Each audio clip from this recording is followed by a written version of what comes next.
Junior NTR Tollywood star hero junior NTR Delhi హైకోర్టును ఆశ్రయించాడు. తన వ్యక్తిగత హక్కులను రక్షించాలంటూ పిటిషన్ దాఖలు చేశారు. ఈ మేరకు పిటిషన్ను జస్టిస్ మన్మీత్ ప్రీతం సింగ్ అరోరా సోమవారం విచారించారు.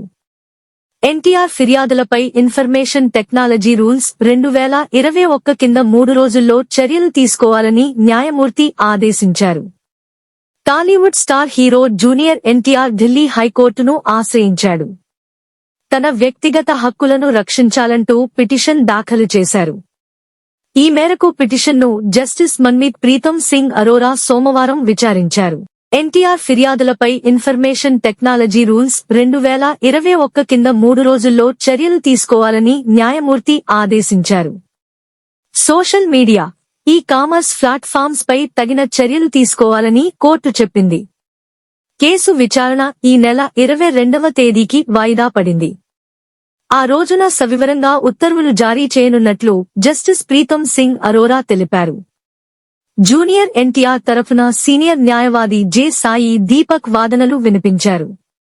అనుమతి లేకుండా పేరు, ఫోటోలు, వీడియోలను ఉపయోగించడం, ట్రోల్స్ చేయకుండా, అలాగే వాణిజ్య అవసరాల కోసం అనుమతి లేకుండా ఎన్టీఆర్ పేరుగాని, ఫోటోగాని ఉపయోగించకుండా కోర్టును ఆశ్రయించారు.